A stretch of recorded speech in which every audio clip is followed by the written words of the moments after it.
Hi, my name is Matt Dahlbeck, and for my CN 210 final project, I will be focusing on Chinese cuisine, more specifically, on dumplings.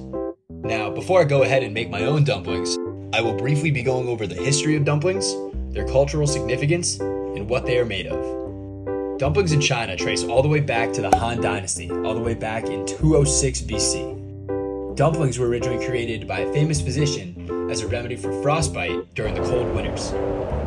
They eventually became a staple of Chinese culture, symbolizing good fortune and prosperity during celebrations, especially during Chinese New Year.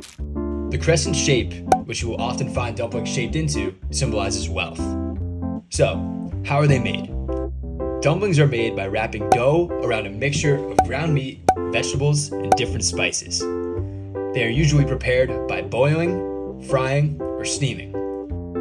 Later on, I will prepare dumplings by frying them in a pan and then steaming them. Typically, the key ingredients for dumplings consist of a dough wrapper, ground meat such as beef, pork, and lamb, along with vegetables and spices such as cabbage, spring onions, garlic, sugar, salt, and soy sauce. So now, let's make some dumplings. For supplies, I needed a cutting board, knife, a pan, and a roller to flatten the dough. For ingredients, I needed dough, spring onions, ground pork, salt, sugar, vegetable oil, and soy sauce. To start, I put my ground pork in a bowl, put saran wrap over it, and let it thaw for about 10 to 15 minutes. Then, I chopped up some spring onions and mixed the spring onions into the bowl.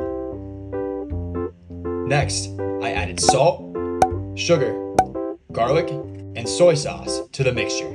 I then, using my hands, put all the ingredients together to make the filling for the dumpling. Next, I went on over to the dough. I made 6 little balls with the dough and flattened each ball individually with the rolling pin.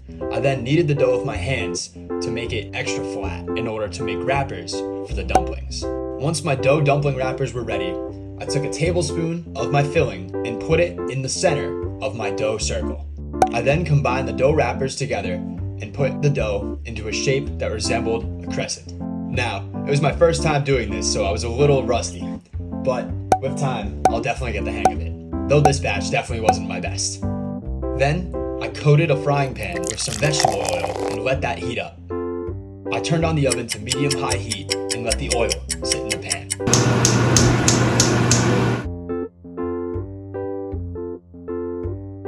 Once the pan was coated and the heat was on, I put the dumplings in the pan for 2 to 3 minutes until the bottom was a nice golden brown.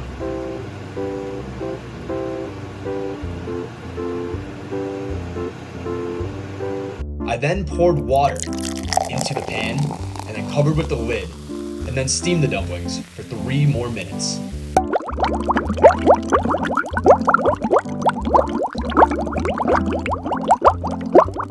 I was surprised at how well the cover allowed the dumplings to steam and allowed the rest of it, not just the bottoms, to be cooked. Then, after 3 more minutes, it appeared that the dumplings were ready to serve.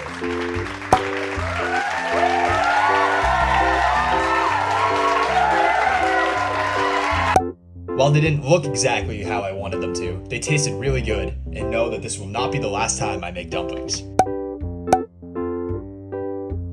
I'm happy to say that this course has added another meal or snack for me to make at school. I really enjoyed this course, and I really hope you enjoyed the video.